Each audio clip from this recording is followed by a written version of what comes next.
آج ہم آزمائش اور فتنے کے اس دور میں مبتلا ہیں. ایک انگلی کے نیچے، ایک انگلی کے نیچے، آپ کی ایک انگلی کے نیچے WhatsApp, Facebook, Twitter, YouTube, Dailymotion, Yahoo, Google, جتنے بھی سوشل میڈیا کے پلیٹ فارم ہیں ایک انگلی کے نیچے ہیں.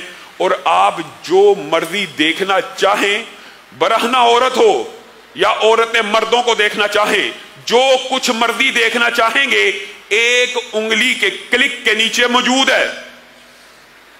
گویا یہ بھی آزمائش کا اور فتنے کا ایک نیا باب شروع ہو چکا ہے. اور آج کے دور میں تطبیق کیجئے. حقیقی بات یہ ہے جو بندہ آج بھی حیا رکھتا ہے، اللہ کے فضل سے ہم سب مسلمان ہیں.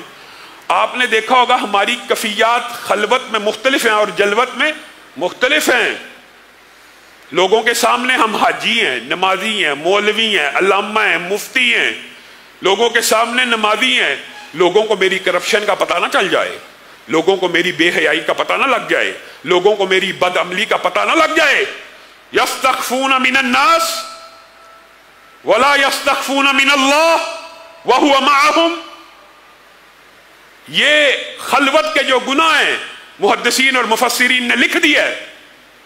تنہائی کا گناہ اتنا بدترین گناہ، اتنا بدترین گناہ ہے کہ انسان کے دل سے ایمان کو صفا چٹ کر دیتا ہے اور انسان منافقوں میں شمار ہو جاتا ہے. لوگوں کے سامنے اور زندگی، تنہائی میں اور زندگی، اور لوگوں سے ڈرتے اور اللہ سے نہیں ڈرتے. اللہ نے منافقوں کے بارے میں یہ بات قرآن پاک میں کہا ہے. لوگوں کا خوف ہے، لوگوں کے سامنے اچھا بننا اچھا لگتا ہے، لوگوں کا بڑا خوف ہے. اور یہ شرم ہوتی ہے لوگوں کی، ہونی بھی چاہیے.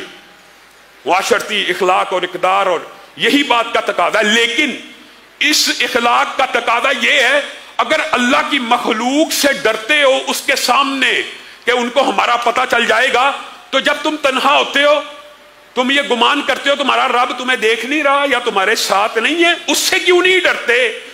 حقیقت میں تو اس سے ڈرنا چاہیے. ان تعبد اللہ کأنک تراہ. اسلام کا مقصود اور مطلوب یہ ہے. احسان کیا ہے؟ حدیث جبریل بھی آپ سب نے سنا ہے، پڑھا ہے. احسان کیا ہے؟ احسان سے مراد یہ ہے، مطلوب ہے مومن کی، بندہ مومن سے جو مطلوب ہے، اللہ کو کیا مطلوب ہے؟ ان تعبد اللہ کأنک تراہ. اللہ کی ایسی عبادت کرو، کیسی؟ جیسے رب کو دیکھ رہے ہو. فَإِن لَمْ تَكُنْ تَرَاهُ فَإِنَّهُ يَرَاكَ.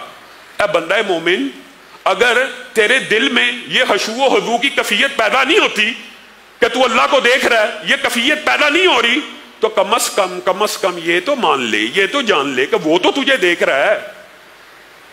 اس سے کیسے بچو گے؟ ان الذین یخشون ربهم بالغیب لہم مغفرۃ واجر کبیر.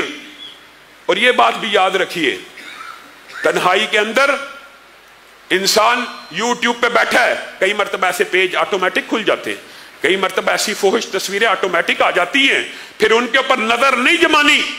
پھر اگر ان کو کلوز کرو گے، ان کو بند کرو گے، بار بار اللہ کے خوف کی وجہ سے یہ ادراک اور شعور رکھتے ہوئے کہ ہمارا رب ہمارے ساتھ ہے، دیکھ رہا ہے، نوٹ کر رہا ہے. ان الذین یخشون ربهم بالغیب لہم مغفرۃ واجر کبیر. پھر ایسے ہی بندوں کے لیے اللہ تعالیٰ نے مغفرت بھی رکھی ہے اور اجر کبیر بھی رکھا ہے. جو اللہ سے غیب میں ڈرتے ہیں، بن دیکھے رب سے ڈرتے ہیں، اپنی تنہائیوں میں موقع بھی مل جائے بند کر دیا، کلوز کر دیا. بار بار جو یہ عمل کرتا ہے، وَمَن يَتَّقِ اللَّهَ يُكَفِّرْ عَنْهُ سَيِّئَاتِهِ وَيُعْظِمْ لَهُ أَجْرًا. جو اللہ سے ڈر جاتا ہے اللہ تعالیٰ اس کے سارے گناہوں کو معاف کر دیتے ہیں، سارے کے سارے گناہوں کو معاف کر دیتے ہیں. اور ان کے لیے بہترین اجر ہے. اور یہی صورت ملک میں ہے کہ ان کے لیے بہت بڑا اجر اللہ رب العزت نے تیار کیا. کن لوگوں کے لیے؟ حقیقت یہ ہے اگر ہماری خلوت ہماری جلوت کی طرح پکیدہ ہو جائے، اللہ کی قسم تب ہم ولی اللہ کہلانے کے حقدار ہیں. اور دھرتی کے اوپر ولی اللہ صرف وہی ہے جس کی تنہائیاں پاک ہیں. ہاں وہ ولی اللہ ہے جس کی تنہائی پاک ہے اور جس کی تنہائی گناہوں سے آلودہ ہے.